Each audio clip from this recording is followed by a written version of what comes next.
Hello everyone. सो हम start करते हैं हमारा topic pre eclampsia. Pre eclampsia को हम हाइपरटेंशन इन प्रेगनेंसी भी कहते हैं। सो हम इसके बारे में पढ़ेंगे, सर्टन हाइपरटेंशन की कैटेगरीज़ हैं उनकी डेफिनेशन पढ़ेंगे। इसके अलावा इसके प्री एक्लेम्पसिया के फीचर्स पढ़ेंगे इस वीडियो में, क्योंकि ये पार्ट 1 है। और हम इसके अलावा इसकी most important thing is that कि हम पैथोफिजियोलॉजी पढ़ेंगे इस बारे में कि हमें ये होता किस तरह है। ठीक है, तो प्री एक्लेम्पसिया स्टार्ट करते हैं। प्री एक्लेम्पसिया को हम हाई ब्लड प्रेशर कहते हैं और ये होता है after 20 weeks of gestation. Okay, 20 week of gestation के बाद जब होगा उसे हम हाइपरटेंशन होगी पेशेंट को, तो हम उसे प्री एक्लेम्पसिया रेफ़र कर देंगे। ओके, तो इसके साथ क्या फ़ीचर्स आते हैं पेशेंट में हाइपरटेंशन के अलावा? एक तो पेशेंट में एंड ऑर्गन डिसफंक्शन हो जाता है। ठीक है, कोई ऑर्गन डैमेज होने के चांसेस होते हैं क्योंकि पेशेंट में प्रोटीन यूरिया मतलब प्रोटीन इन यूरिन आ रहा होता है। ओके, तो जब प्रोटीन इन यूरिन आएगा, यही इसके क्लासिकल फीचर हैं प्री एक्लेम्पसिया के, कि एक तो पेशेंट को हाइपरटेंशन होगी। ओके, सेकेंडली क्या होगा कि एंड ऑर्गन डिसफंक्शन नोटेबली मतलब प्रोटीन यूरिया होगा और मतलब प्रोटीन यूरिन आ रहा है। एंड थर्ड इज़ दैट ओडीमा होगा पेशेंट में, और इसको हमने जल्दी से जल्दी ये ट्रीट करना चाहिए। विदाउट ट्रीटमेंट पेशेंट का ऑर्गन डैमेज हो सकते हैं, फीटल ग्रोथ रिस्ट्रिक्शन हो सकती हैं, सीजर्स हो सकते हैं, अर्ली लेबर हो सकती है, इवन के डेथ भी हो सकती है पेशेंट की।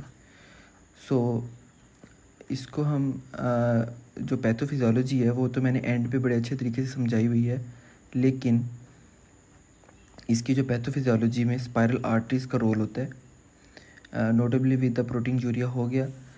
स्पाइरल आर्टरीज़ का जो रोल होता है उसमें क्या होता है कि वो सही तरह बन नहीं पाती, और एबनॉर्मेलिटी ऑफ स्पाइरल आर्टरीज़ की वजह से हाई वस्कुलर रेजिस्टेंस हो जाती है, जिस वजह से पेशेंट का बीपी शूट कर जाता है।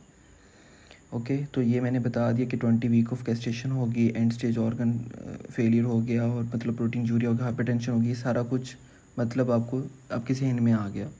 सो हम अब इसका क्लासिकल ट्राइड पढ़ते हैं। पेशेंट को हाइपरटेंशन, इसका एक फीचर है, हॉलमार्क है, प्रोटीन यूरिया है, ओडीमा है। ये हो गए, मतलब इसी से आप आइडेंटिफाई कर सकते हैं।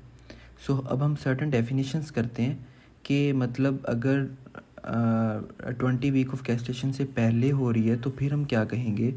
प्रेगनेंसी इंड्यूस हाइपरटेंशन होती है, प्री एक्लेम्पसिया होता है, एक्लेम्पसिया होता है, ये सब कुछ हम 4 डेफिनेशन इसकी कॉन्सेप्ट बनाते हैं पहले। सो सबसे पहले स्टार्ट करते हैं क्रोनिक हाइपरटेंशन।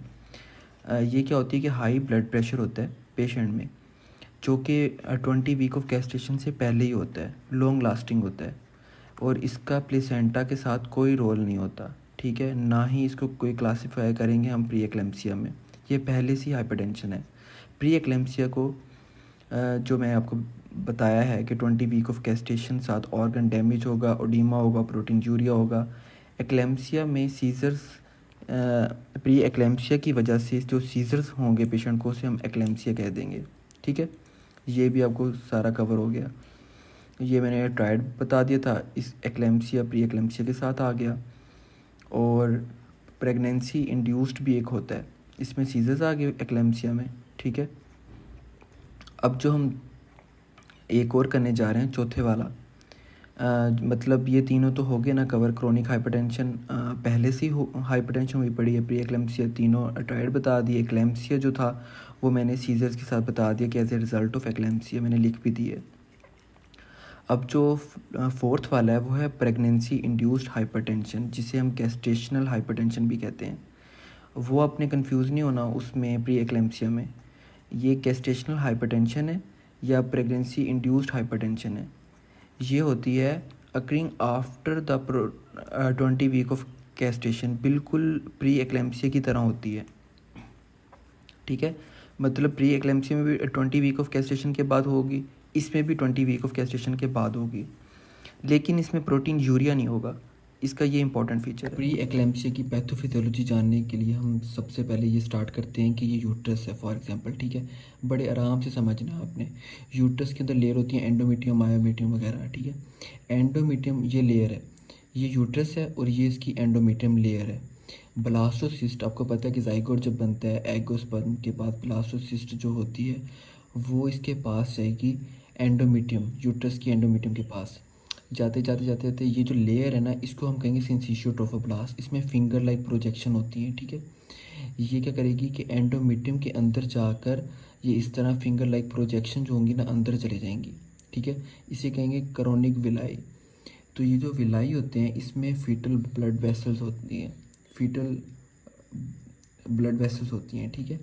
जब ये बन जाएंगी फीटल ब्लड वेसल्स, अच्छा एक और बात है, तो ये ब्लास्टोसिस्ट थी ना, ये जो सिंसिशियो ट्रोफोब्लास्ट थी, ये ब्लास्टोसिस्ट इंसर्ट हुई, जब ये अंदर जा रही है तो ये ट्रोफोब्लास्ट बन जाएगी। जब ये ट्रोफोब्लास्ट बनेगी तो एक सीन होगा, वो क्या होगा कि जो यूट्रस है ना उसके अंदर आर्टरीज होती हैं, यूट्राइन आर्टरी, यूट्राइन वेन होती है। यूट्रस के अंदर खुद के अंदर स्पायरल आर्टरीज होती हैं। ये जो स्पायरल आर्टरीज होती है ना, ये क्या करेगी, ट्रोफोब्लास्ट, ये जो ब्लास्टोसिस्ट से ट्रोफोब्लास्ट बन जाएगी, मतलब जब इंसर्ट होगी और फिंगर लाइक प्रोजेक्शन बन के क्रोनिक विलाई बन जाएंगे।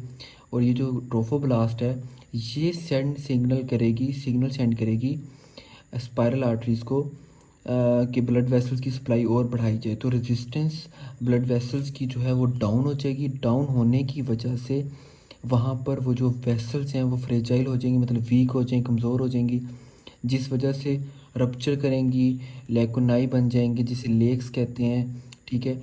और यहाँ से ब्लड आएगा यूट्राइन आर्टरी से, आने के बाद ये जो लेक्स बनेगी यहाँ से ब्लड होता हुआ यूट्राइन वेन के थ्रू वापस जाएगा। ये इतना हो गया।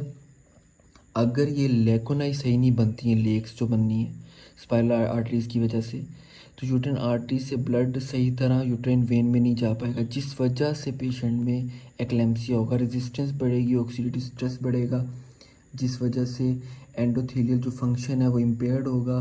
और ब्लड वेसल जो हैं वो रेजिस्टेंस बढ़ने की वजह से वहाँ पर हाइपरटेंशन होगी, जो पूरी बॉडी में हाइपरटेंशन काज करेंगी। समझ आ गई आपको? पार्ट 2 स्टार्ट करते हैं and subscribe if you like.